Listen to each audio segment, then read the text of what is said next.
तो चलिए दोस्तों, यूपीएससी प्रीलिम्स 2023 पेपर एनालिसिस में हम आ गए हैं अगले क्वेश्चन पे। जैसा कि हम इस प्लेलिस्ट या इस वीडियो सीरीज के through one question at a time discuss करने की कोशिश कर रहे हैं, जहां पे मैं आपको ये समझाने की, सिखाने की कोशिश कर रहा हूं ताकि यूपीएससी 2024 में पेपर भले ही कैसा भी आए, आपकी स्ट्रेटेजी ऐसी होनी चाहिए कि आप बाकी लोगों से आगे निकल जाओगे। तो देखो, इस क्वेश्चन को जब मैंने पढ़ा, जहां पे अर्थक्वेक या मैं कहूं पी वेव और एस वेव के बारे में क्वेश्चन पूछा जा रहा है, यहां पे पी वेव और एस वेव का अगर आपको मैकेनिज्म आता है तो you can easily crack this question. क्योंकि ये बात तो सबको पता ही रहती है कि पी वेव रिकॉर्ड पहले होती हैं एस वेव से या नहीं। ये तो बहुत ईजी सा पॉइंट है ना, ये तो हर कोई पढ़ाता है।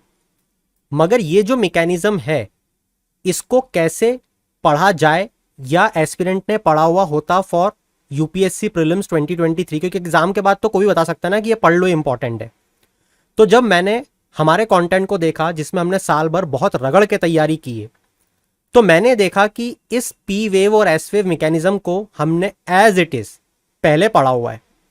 तो अगर आपने उस वीडियो को रिलीजियसली देखा होता, जहां पे हमने पूरे अर्थक्वेक को लगभग 48 मिनट्स में समझा था, तो आपसे एक क्वेश्चन हलवे से सॉल्व हो जाता, मतलब कि बहुत ईजी मैनर में।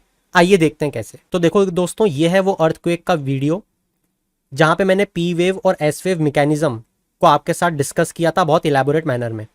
ये लगभग 44 मिनट्स का वीडियो है।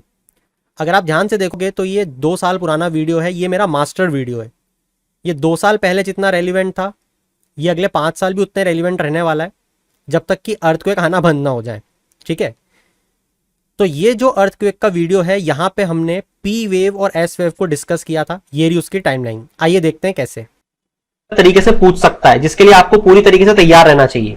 वो है वेव के मूवमेंट पे। अब हम लोग थोड़ी सी चर्चा करेंगे वेव के मूवमेंट पे। ऑफ कोर्स मैं आपको ये नहीं बताऊंगा कि पी वेव डिस्कवर की गई थी इंजे लेमैन के द्वारा और एस वेव डिस्कवर की गई थी बेनो लुथेनबर्ग के द्वारा। ये सब तो आप देख लोगे। हम इसके मूवमेंट की बात करते हैं कि पी वेव और एस वेव कैसे मूव करती हैं। ठीक है ना दोस्त?